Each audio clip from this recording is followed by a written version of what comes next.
Hello বন্ধুরা, আমি আগের ভিডিওতে পুরীর যে প্রথম পার্টটা আমি লাগিয়েছিলাম পুরীর ভিডিও, তো সেখানে আমি দেখিয়েছি কলকাতা থেকে আমরা বাই রোডে পুরীতে এলাম কিভাবে, কতক্ষণ সময় লাগলো সেই সব কিছুই আমি দেখালাম। তো এখন আমি দেখাবো আপনাদেরকে আমরা প্রথম দিন এসে এখানে কি কি করলাম, কোন সি বিচে গেলাম এবং সেখানকার পরিষেবা বা কেমন পেলাম। তো যেটা হচ্ছে আমরা এখানে প্রায় 8:30-9টার মধ্যে ঢুকে গেছিলাম, তারপরে নিজেদের রুমে গিয়ে একটু ফ্রেশ হয়ে তারপরে আমরা বেরিয়ে পড়েছিলাম বিচে স্নান করব বলে। তো যেটা আমরা গুগল করে বা ইউটিউব দেখে দেখলাম যেখানে গোল্ডেন বিচটা আছে আমাদের কাছে আছে, যেটা পেড বিচ, যেখানে আপনাকে পেড করে ঢুকতে হবে এবং সমস্ত কিছু আপনার টিকিট লাগবে।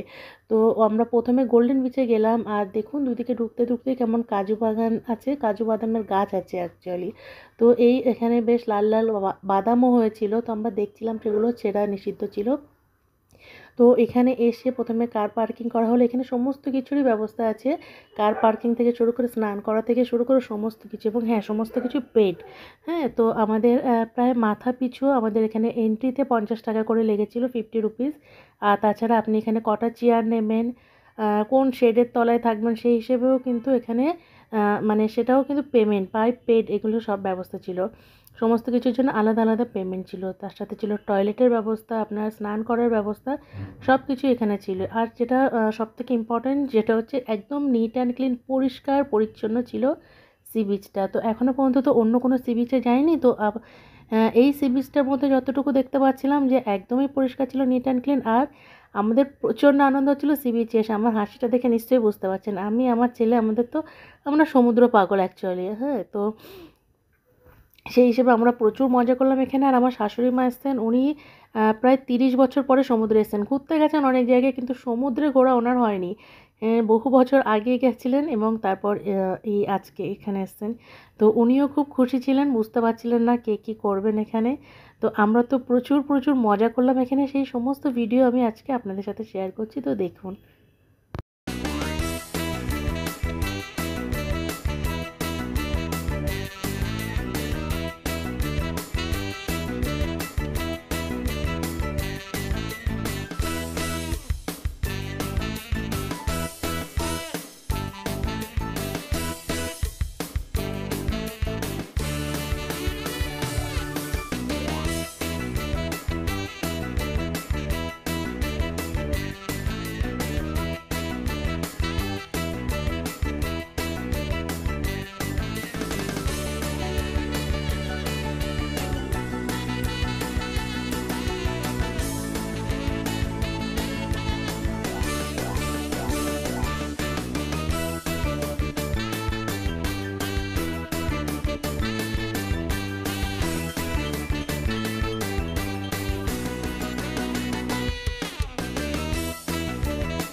কেমন অদ্ভুত ধরনের একটা শামুক না মাছ বোঝা গেল না, এটা অদ্ভুত টাইপের একটা সামুদ্রিক প্রাণী আমরা দেখতে পেলাম, যেটাকে আবার কিছুক্ষণ পরে আমার শ্বশুরমশাই ধরে ওটাকে আবার সমুদ্রের জলে ফেলে দিলেন। তো এখানে যেটা ছিল সি বিচের কিন্তু ব্যারিকেড লাগানো ছিল, আপনি ওইটার বাইরে যেতে পারবেন না, একদম আপনার মোটা মোটা দড়ি দিয়ে, মানে সেই নৌকার হাল ধরা দড়ি যেরকম হয় না, সেরকম মোটা মোটা দড়ি দিয়ে একদম ব্যারিকেড বানানো ছিল, ওইটুকুর মধ্যেই আপনি ঘুরতে পারবেন। ওর বাইরে গেলে কিন্তু ওখানে কর্মীরা ছিল, তারা কিন্তু বারণ করছিল যে এর বাইরে যাবেন না, এটার মধ্যে আপনারা ঘুরুন। তো ব্যবস্থা সব কিছু ভালো ছিল, আমরা ওখানে স্নান করলাম, সব কিছু করে ফ্রেশ হয়ে তারপর আমরা সি বিচ থেকে বেরিয়ে এলাম।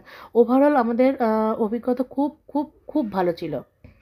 তো সি বিচ থেকে বেরিয়ে আমাদের সকলের খিদে পেয়ে গেছিলো, অনেকটা সময় এখানে কাটানো হয়েছে, আর আমরা সেই সকালে খেয়েছিলাম।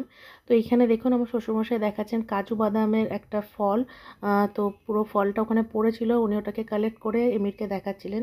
তো যাই হোক, আমাদের প্রচণ্ড রকম খিদে পেয়ে গেছে, সেই সকালে দেখিয়েছিলাম না নাস্তা খেয়েছি, সেই লাস্ট খাওয়া। তারপরে এই আমরা এখানে ভজহরি মান্না দেখতে পেয়ে প্রথমে ঢুকে গেলাম, আর কোনো দিকে ঘুরলাম না। এখানে খেয়ে নিই, তারপরে নেক্সট টাইম দেখা যাবে আর কোথায় কী আছে। তো আমরা চটপট এখানে চলে এলাম ফ্রেশ হয়ে। প্রত্যেকেরই খুব আনন্দ হলো। সি বিচে থাকলে কিন্তু একটু খিদে খিদে পায়, দেখবেন হয় না একটা যে অনেকক্ষণ ওখানে এখন থাকি অতটা বোঝা যায় না। পাহাড়ে আর সমুদ্রে এলে কিন্তু মানুষের খিদেটা বেড়ে যায়, কেন জানি না। তো যাই হোক, এখানে আমরা এলাম, আসার পরে আমাদের খাবার এখানে সার্ভ করে দিচ্ছে, আমরা খাওয়া দাওয়া করে দেখা যায় পরে কী করি। তো খাওয়া দাওয়া এখানে ওভারঅল যেমন হয় বাঙালি রান্না সব কিছুই ছিল, সব কিছু টেস্টি ঠিকঠাক ছিল। তবে হ্যাঁ, পোস্তর বড়া নেওয়া হয়েছিল, যেটার আকাশ ছোঁয়া দাম নিয়ে নিয়েছিল। মানে চিকেন মাছ আমরা এত খেলাম, তার থেকে মনে হচ্ছিলো যেন পোস্তর বড়াটা মেহেঙ্গা হয়ে গেছে অনেক বেশি। 2 পিস পোস্তর বড়া দিয়েছিল। পোস্তটার মধ্যে মানে পোস্তর বড়ার মধ্যে কিন্তু পোস্তর ফ্লেভারটা সেরকম পেলাম না। ওভারঅল সমস্ত রান্নাই ঠিকঠাকই ছিল, ভালোই ছিল বলতে গেলে। তো আমরা এখানে খাওয়া দাওয়া করে নিলাম ভালোভাবে, সব শান্তি করে তারপরে আমরা ঘরে গিয়ে দিলাম একটা লম্বা ঘুম সবাই, কারণ প্রত্যেকেই একরকম টায়ার্ড হয়ে আছে। মা আব্বুর প্রথম এত দূর আসা, মায়ের বিশেষ করে এত দূর প্রথম আসা, তো আমরা বেশ এসে একটা লম্বা ঘুম দিয়ে ফ্রেশ হয়ে আমরা এখন বেরিয়ে পড়লাম মন্দির দেখার জন্য। তো আমরা প্রথমেই যাব এখানে জগন্নাথ মন্দিরে, তারপরে আমরা ওখান থেকে দেখব কোন দিকে কী যাওয়া যায় না যায়। তো বেরিয়ে পড়লাম আমরা। রাস্তাঘাট ভীষণ রকমের পরিষ্কার। ভুবনেশ্বরে এন্ট্রি করার পর থেকে আপনারা বুঝতে পারবেন রাস্তা একেবারে ক্লিন হয়ে যায়। তো আমরা গ্যাংটকে অনেকদিন ছিলাম, তো সেখানকার রাস্তা এখানকার রাস্তা আমার একই রকমই লাগলো। মানে সিটির ভিতরে যদি এত পরিষ্কার পরিচ্ছন্ন এত মেনটেন থাকে, দেখতে ভালো লাগে। ভুবনেশ্বরটা স্মার্ট সিটির আন্ডারে পড়ছে, তো বেশ পরিষ্কার পরিচ্ছন্ন, বেশ সুন্দর লাগলো। তো পুরীটাও সেম একই। তো এটা আমরা সিটির এখানে চলে এসেছি। জমজমাটি ছিল, কিন্তু একটা জিনিসের আওয়াজ কিন্তু ছিল না। একটা হয় না কলরব শোনা যায় ভিড়ভাড়ে মানুষের, সেটা কিন্তু সেরকম ছিল না এখানে।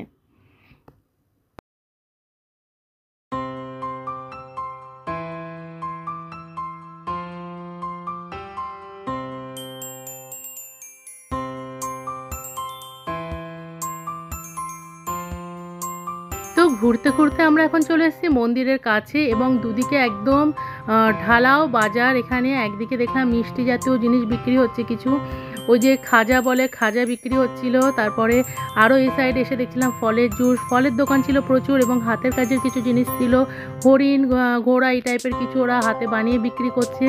চুড়ি ছিল প্রচুর, প্রচুর ধরনের ব্যাঙ্গেল যেটাকে বলে সেগুলো বিক্রি হচ্ছিল, শাঁখা সিঁদুর বিক্রি হচ্ছিল, সমস্ত রকমের বাজার এই সাইডটাতে ছিল। পুজোর সামগ্রী ছিল, বেশ ভালো লাগছিল এখান থেকে এসে। আরেকটা জিনিস দেখলাম যে রাস্তাটা কতটা বড়। পূর্ণ রথযাত্রার সময় নাকি এই মার্কেটগুলো পুরো ক্লোজ থাকে, এখানে রথযাত্রাটা হয়। তো আমার শ্বশুরমশাই বহুবার এসছেন উনি এখানে, তো ওনার কাছ থেকেই অনেক ভালোভাবে আমরা শুনছিলাম, জানছিলাম, আর এগিয়ে যাচ্ছিলাম মন্দিরের দিকে। দূর থেকে দেখলে হয় না যে এত পুরনো একটা জিনিস, দেখবেন একটা আমরা যেহেতু মানে যারা ঘুরতে ভালোবাসে, ঐতিহাসিক জায়গায় যেতে ভালোবাসে, তাদের দেখবেন যে কোনো ধরনের জায়গায় গিয়ে এই ধরনের পুরনো কিছু দেখলে একটা মনটা যেন কেমন একটা ফিলিং চলে আসে আলাদা। তো সেম আমাদেরও হচ্ছিলো, দূর থেকে যখন মন্দিরটা দেখছিলাম এত অপূর্ব লাগছিলো কী বলবো, খুবই ভালো লাগছিলো। ওই যে পিছনের মন্দিরটা, ওটা কত বছরের পুরনো যেন আমার বেশ খেয়াল নেই এখন। তো আপনারা আমার থেকে ভালো তথ্য অনেক জায়গায় পেয়ে যাবেন, আমি জাস্ট ঘুরতে গিয়ে যেটুকু জানলাম সেটাই আমি শেয়ার করছি এখানে। তো এখানে আসার পরে বেশ কিছু ছবি টবি তুলে নেওয়া হলো, যেটা হয় আর কি। তো আমার এটা একদম প্রথমবার পুরী আসা, মানে বাঙালি দীপুরা সেই পুতে এই প্রথম আসা। দার্জিলিং দীঘাতে তো বহুবার যাওয়া হয়েছে, এখানে এই প্রথম। তো এখানে কিছু মেহেন্দি পড়ছিল, কিছু ফটো সেশন হচ্ছিল, সমস্ত রকমের অনেক কিছু এদিকে হচ্ছিল আশেপাশে। মেহেন্দি বলতে গেলে ওই যে মুম্বাই থেকে যেমন থাকলো ছাপ দেওয়া মেহেন্দি, ওরকম মানে ওই মেহেন্দি বেটে সেটাকে পরানো না, ওই ছাপ মেহেন্দি যেটা হয় সেগুলো পরানো হচ্ছিলো।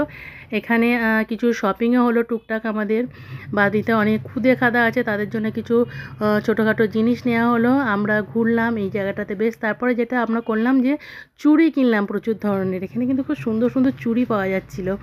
তো চুড়ি, ব্যাগ, নানা রকম জিনিস এখানে ছিল, কিছু শপিং করা হলো টুকটাক। আর চারিদিকে ঘুরে বেরিয়ে বেশ দেখা হলো চারিদিকটা।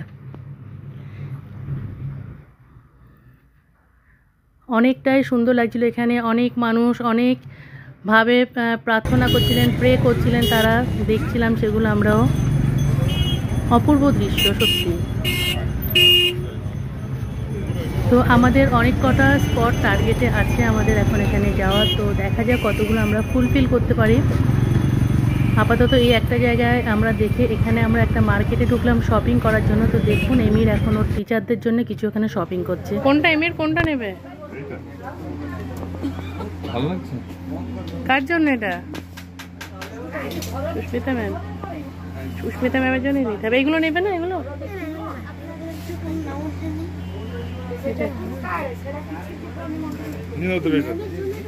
এইটা প্যাক করো।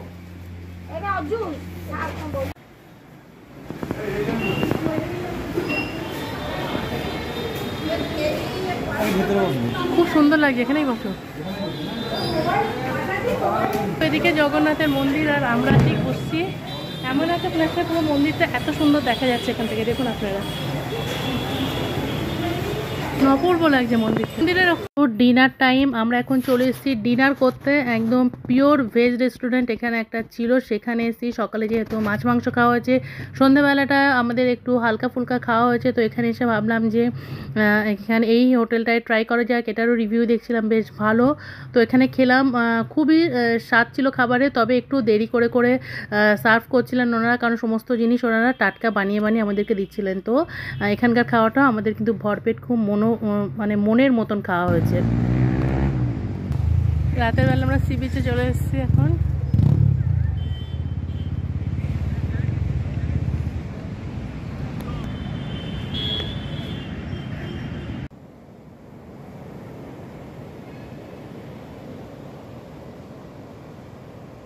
রাতের ডিনার তো খুব সুন্দর কমপ্লিট করে আমরা এখন সি বিচে চলে এসেছিলাম। আমাদের রুমের কাছে যে সি বিচটা ছিল সেখানে মানে এত অপূর্ব লাগছিল। অনেক রাত হয়ে গেছে, বিচটা একদম খালি হয়ে গেছে। আর আমি খুব পছন্দ করি এইভাবে শান্ত সমুদ্র অনেকক্ষণ ধরে দেখতে, অনেকক্ষণ ধরে তাকিয়ে তাকিয়ে খালি আমি দেখবো ঢেউ আসা যাওয়াটা, এটা আমার প্রচণ্ড ভালো লাগে। তো সেটাই আমরা এখানে এখন করছিলাম, দাঁড়িয়ে দাঁড়িয়ে কিছু শর্টস ভিডিও নিচ্ছিলাম, কিছু ব্লগিংয়ের জন্য কিছু ভিডিও ক্লিপ নিচ্ছিলাম, আর সাথে সাথে পুরো ব্যাপারটাকে দেখছিলাম। এরপরে আমরা এখানে উঠ চললাম, যেটা ভিডিও ক্লিপ আমার আর নেওয়া হয়নি। কিছু টুকটাক এখানে খাওয়া দাওয়া হলো, আর তারপরে আমরা রুমে চলে এলাম। আর লম্বা ঘুম দিয়ে সকালে আমাদের প্ল্যানিং আছে চিল্কা যাওয়া, তো দেখা যাক আমরা কালকে কিভাবে সব ঘুরি। আর সেই সমস্ত কিছু কিন্তু আমি আপনাদের সাথে শেয়ার করতে থাকবো। দেখতে থাকুন পরপর পুরীর ভিডিওগুলো আর মজা নিতে থাকুন। আপনারা কে কে পুরী গেছেন অবশ্যই জানাবেন। আমার মতো নিশ্চয়ই কেউ নেই যে এখনও পর্যন্ত পুরী যাননি। তো যারা যারা গেছেন কমেন্ট বক্সে জানাবেন। টাটা, বাই বাই, আল্লাহ হাফিজ।